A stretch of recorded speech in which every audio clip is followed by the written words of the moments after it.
네, 여기서 이제 이 구원에 대하여는이라고 할 때 이 구원은 이제 그 앞에 있는 이야기를 하고 있는 것이죠. 그래서 그리스도의 피부림을 받아서 하나님의 자녀로 거듭나고 그리고 하나님의 영원한 나라를 상속하는 상속자들이 되는 것, 그 얘기를 하는 것입니다. 그러니까 여러분, 우리가 이 구원이라고 하는 말이 이렇게 나오면 이 구원이라는 것이 다 똑같이 쓰이질 않아요. 오늘 많은 이 성경을 해석하는 분들이 문제가 많이 되는 게 이 구원이 다 똑같이 쓰인다고 생각하니까 그게 문제예요. 로마서의 구원과 야고보서의 구원은 달리 쓰였습니다. 이 로마서의 구원은 우리가 믿고 지옥 가지 않는 구원을 말하는 게 로마서예요. 그러나 야고보서의 구원은 그런 얘기하는 게 아닙니다. 야고보서의 구원은 하나님의 나라를 상속하는 것까지 야고보서는 그걸 포함하고 있어요. 구원이 좁은 의미로 쓰였는지 아니면 넓은 의미로 쓰였는지 그런 걸 봐야 돼요. 지금 여기 베드로전서는 넓은 의미로 쓰여져 있습니다. 그래서 여기서 믿고 구원받는다 이렇게 하는 것이 우리 지옥 가지 않는구나 그 얘기를 하는 것이 아니고, 여기서는 핏부림을 받아 하나님의 상속자가 되고 쇠하지 않고 썩지 않고 더럽혀지지 않는 영원한 나라를 상속하는 것까지를, 그래서 우리가 나그네로서 인생을 살다가 인생 끝에는 주 예수 나타나셔서 그 나라를, 그 영광을 우리에게 주어주시는 것까지를 이 구원이다 이렇게 말하고 있습니다. 그래서 성경을 읽을 때 유의해서 보셔야 합니다. 그래서 오늘 그 야고보서, 로마서를 그 구원을 잘못 보기 때문에 뭐 믿고 구원받느냐, 어떤 분들은 그래. 야고보서는 믿음뿐 아니라 행위가 있어야 구원받는다고 돼 있잖아요. 그러니까 그냥 우리가 구원받은 사람이면 그런 행위가 뒤따르는 것이다, 그렇게 말한 것이라고 주장해. 그런 얘기 아니에요. 야고보서 그런 얘기 쓰지 않습니다. 그런 얘기가 아니에요. 몰라서 그런 얘기들 하는 것입니다. 그러니까 우리가 구원이라는 말을 볼 때 이것이 하나님의 나라를 상속하는 것까지를 포함하는지 아니면 지옥에 가지 않는 것만을 의미하고 있는지를 잘 보셔야 합니다. 자, 여기는 포함하고 있는 거예요. 그래서 이런 포함하고 있는 그 하나님의 말하자면 은혜의 한 세트를 말하는 것이죠. 알파와 오메가가 되는 처음부터 마지막까지의 모든 은혜, 그걸 구원이라고 부르고 있습니다. 그래서 이 구원은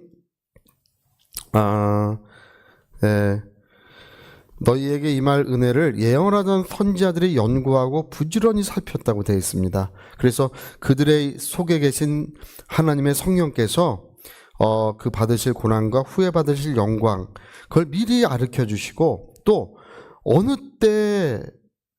때인지까지 지시해 주셨다고 이렇게 나오고 있습니다. 여러분, 예수님이 그러니까 그 메시아 그리스도가 오신다고 하는 최초의 예언자는 이사야 선지자입니다. 그러니까 예루살렘이 멸망하기 한 150년 전부터 예언을 하기 시작했어요. 아마 제가 지금 얼핏 생각할 때는 720년인 것 같아요. BC 720년부터 예언을 하기 시작한 게 이사야 선지자가 그 최초의 예언자예요. 원래는 메시아에 대한. 그리고 그 한 5년 정도 있다가 미가 선자가, 북유다에서 미가 선자가 일어났습니다. 그때로부터 정확히 한 320년 동안 예언이 일어났어요. 320년 동안. 그래서 이사야 선자로부터 누구까지냐 하면 바로 말라기 선자까지, 이사야, 미가로 시작해서 말라기 선자까지인데, 여러분 이사야서를 한번 읽어보셨죠? 이사야서 읽어보면 그 66장으로 되어 있는데, 그거 아니면 우리가 예수님이 그리스도이신지 우리가 어떻게 알겠어요? 우리 이사야 선자에는 이사야서에는 처녀가 잉태의 아들을 낳을 것이요 그 이름을 임마누엘이라 하리라, 그런 것으로부터 시작해가지고 그분의 탄생, 그분의 사역, 기름 붓고 보내실 받아 포로된 자에게 자유를, 눈먼 자에게 다시 복음을 전파하며 눌린 자들을 자유롭게 하고 하나님의 은혜의 날을 증거한다고 하는 것이 이사야서 61장 1절에 기록되어 있습니다. 그가 어떤 사역을 할지, 못 걷는 자를 걷게 하시고 듣게 하시고 마음 상한 자를 고치시고 상한 갈대를 꺾지 아니하여 승리하여 이길 때까지 한다고 하는 그분의 그 아름다운 사역에 대한 그 예언의 말씀이 얼마나 많은지 몰라요. 그리고 그분의 죽음과 고난, 여러분 이사야서에 그가 찔림은 우리의 허물을 인하며 상함은 우리의 죄악을 인함이라, 그가 징계를 받음으로 우리가 평안을 누리고 채찍에 맞음으로 우리가 나음을 입었도다. 우리 양 같아서 각각 자기의 길로 갔지만 하나님께서는 우리 무리의 죄악을 그에게 담당시키셨느니라. 이사야서 53장에 기록되어 있잖아요. 그런 그분의 고난의 죽음에 대한 구체적인 예언, 그런 것들이 이사야서에는 가득 기록되어 있어요. 부활과 영원한 영광까지 새하늘과 새 땅까지 이사야서에는 아주 정밀하게 기록되어 있습니다. 할렐루야. 어떻게 여러분 그것이 그렇게까지 기록될 수 있습니까? 그분이 오시기 거의 700년 전에 750년 전에 어떻게 그렇게 정밀하게 그분의 그래서 이사야서만도요 복음서와 연결시키잖아요. 그러면 그냥 복음서입니다. 이사야서를 마태마가 누가 요한복음에 연결시키면 그냥 복음서예요. 어떻게 그렇게 정밀하게 그게 쓰여질 수 있습니까? 같은 시대에 있었던 미가도 그 유대골 베들레헴으로는 가장 작지 아니하다. 다윗에 살던 촌 그 작은 촌 베들레헴에서 한 목자가 거기에서 나와서 그는 강한 능력으로 그 양무리를 인도하시고 백성을 보호하시고 그래서 영원히 다스리실 것을 그 미가서에는 그렇게 기록합니다. 그러니까 자세히 기록하고 있어요. 할렐루야. 근데 여러분 여기 어느 때라는 말이 나오죠? 어느 때. 이건 다니엘서 9장을 의미하고 있습니다. 아닥사스 왕 20년부터 BC 445년인데 그때로부터 정확히 17만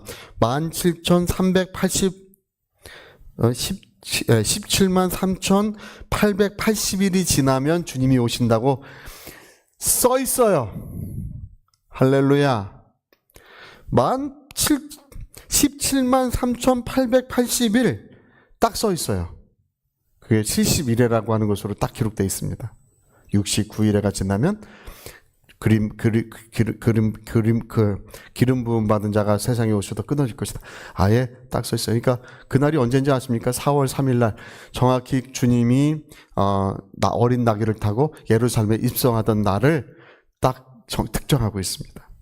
그게 어느 때에 주님이 십자가에 죽으실지도 그들이 여기 성경에 써놨다는 거예요. 할렐루야.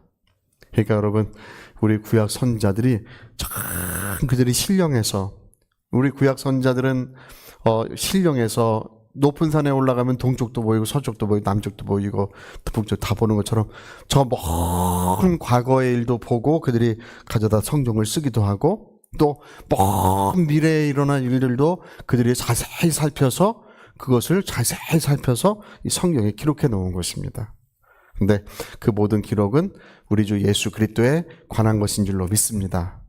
그들이 자세히 살펴서 써놨느니라. 근데 그들이 써놓은 것이 뭐냐면 바로 하나님의 희생과 섬김에 관한 것이다. 이렇게 써놨어요.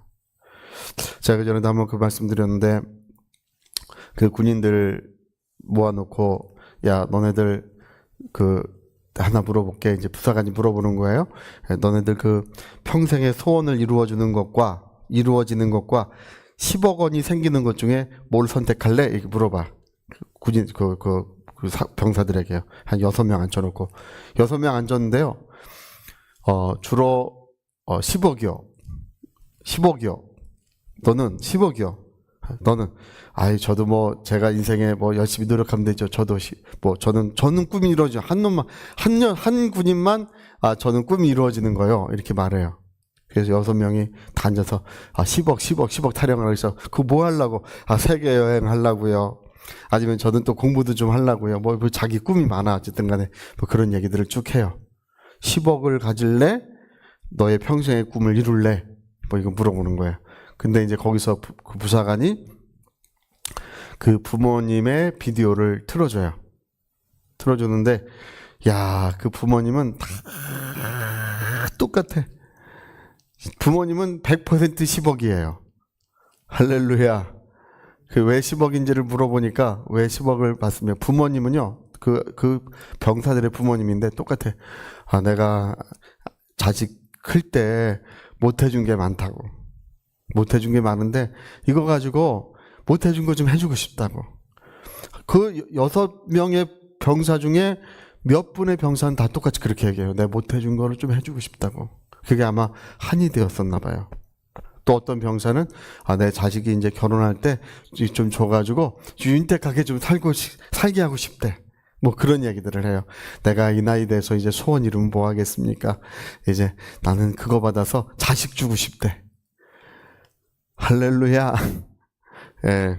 저는 이제 그거 보면서 정말 얼마나 가슴이 뜨거워지는지 몰라요. 여러분, 이 성경은요, 하나님이 우리 아버지가 되시고 그분의 희생과 섬김에 관한 이야기라고 오늘 그렇게 말씀하고 있는 것입니다. 우리 옛 선지자들이 그분이 어느 때 또 뭐 어떻게 자세히 살펴서 그걸 썼는데, 그거에 관해 기록했는데 그것이 그분의 희생과 섬김에 관한 이야기다 하는 것입니다. 오늘 여전히 주님은 변하지 않습니다.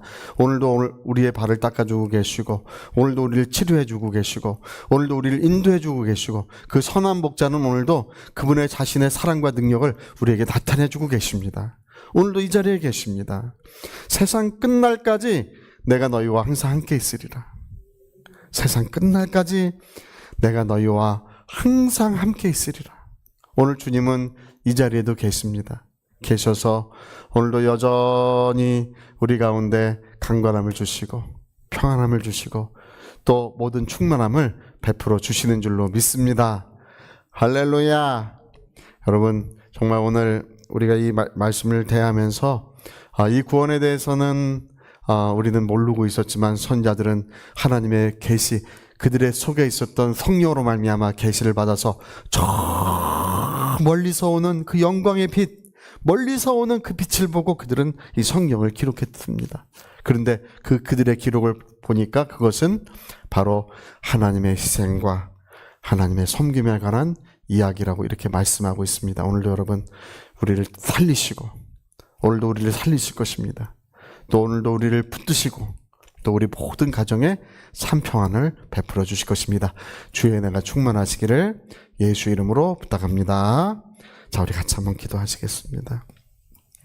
우리 한번 기도하실 때 정말 하나님은 영원히 변치 아니하신다는 거, 그분은 천지는 변하고 모든 것이 변하지만 하나님과 하나님의 말씀은 변치 않습니다. 오늘도 여전히 우리를 그분의 섬김과 희생의 역사가 오늘도 계속되고 있습니다. 그것이 우리를 정말 풍요롭게 하고 은혜롭게 하는 것입니다. 우리 위하여 같이 기도하시겠습니다.